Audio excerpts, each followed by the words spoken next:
If 10 million fireflies lit up the world as I fell asleep. Pas mal de gens se demandent ce qu'ils peuvent faire dans la vie pour être dans leur spiritualité, s'ils doivent manger des choses particulières, s'ils ont le droit d'avoir des relations sexuelles.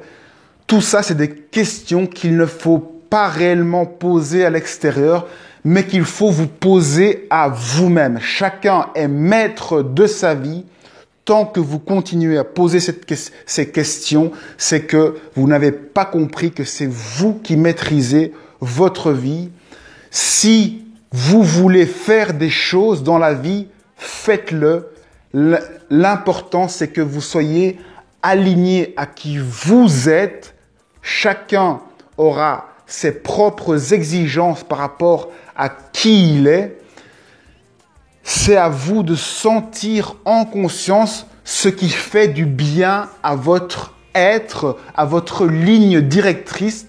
Vous êtes une personne puissante qui peut choisir ce qu'elle fait. Bien entendu, vous comprenez que si vous faites des choses qui vont complètement de travers, que vous devrez en assumer les conséquences.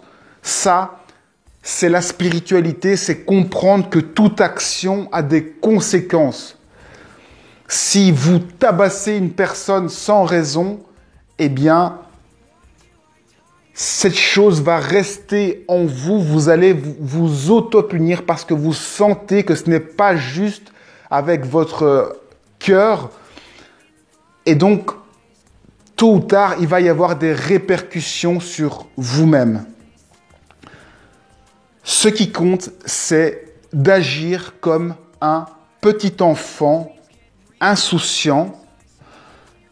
L'enfant insouciant, il est comme vous. De temps en temps, il va faire des bêtises, mais rapidement, il va comprendre que quand il fait des bêtises,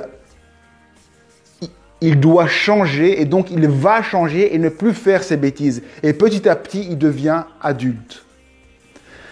Et il devient lui-même. Eh bien, en spiritualité, c'est pareil.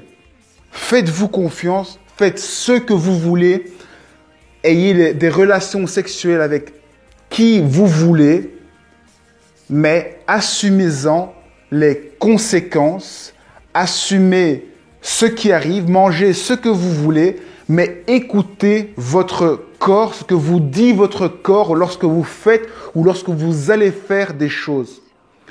Apprenez à vous écouter pour ne pas ramasser des coups. Vous ramassez des coups et vous souffrez lorsque vous n'écoutez pas ce que vous dit votre être, votre corps. Lorsque vous faites des choses qui ne vont pas dans la bonne direction par rapport à votre être, vous souffrez. C'est comme ça qu'on reconnaît si on est aligné ou pas. Si vous souffrez, c'est qu'on vous donne une information, tu n'es pas aligné. Donc, vous ne devez plus adopter ce comportement, sinon la souffrance va continuer. Il suffit donc de suivre la voie du bien-être. Faites plaisir à qui vous êtes. Mangez des bonnes choses pour vous. Et bonne, ça ne veut pas dire que ça doit être bio, que ça doit être végétal. Mangez ce qui vous fait plaisir maintenant.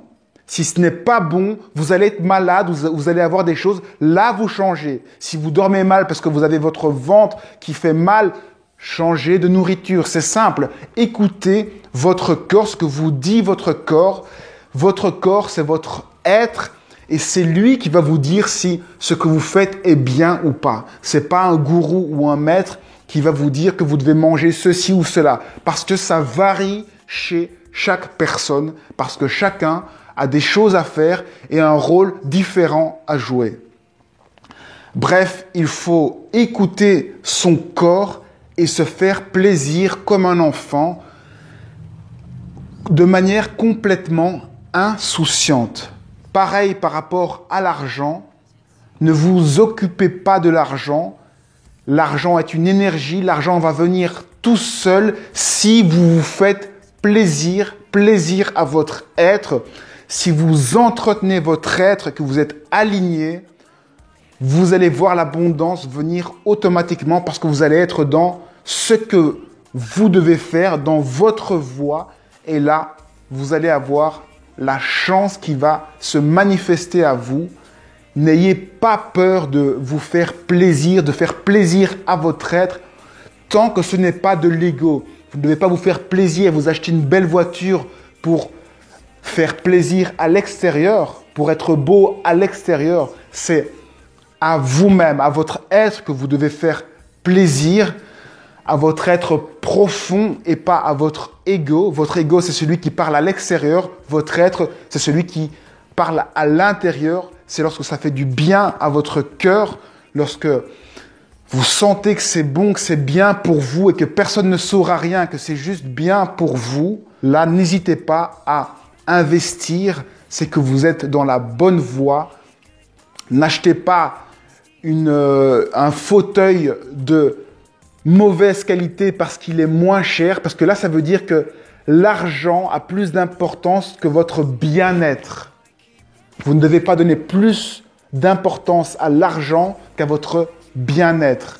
S'il y a un canapé qui est plus cher, mais plus confortable pour votre bien-être, achetez celui qui est plus cher et mettez-vous bien, soyez bien confortable. La vie n'est pas faite pour souffrir. La vie est faite pour apprendre à découvrir qui on est. Et pour découvrir qui on est, c'est écouter son être, apprendre à écouter son être le plus souvent possible, vos sensations, qu'est-ce qui vous fait du bien, recherchez votre bien-être. Vous remarquerez que ce bien-être, il ne vient pas du matériel, il vient juste du fait de comprendre de plus en plus qui on est. Et au fur et à mesure, vous allez apprendre que vous n'avez plus aucun besoin. Et là, vous allez atteindre la joie permanente. Vous allez être bien même dans les situations un peu plus difficiles parce que vous aurez pris la distance. Vous aurez compris que vous êtes dans un monde que vous projetez et que ce n'est qu'un rôle qui vous apprend des choses sur vous-même. Vous allez comprendre la voie d'évolution. Vous allez évoluer sans souffrance, juste en étant vous-même, en faisant plaisir à qui vous êtes. Slowly, it's hard to say that I'd rather stay awake when I'm asleep, because my dreams are bursting at the seams.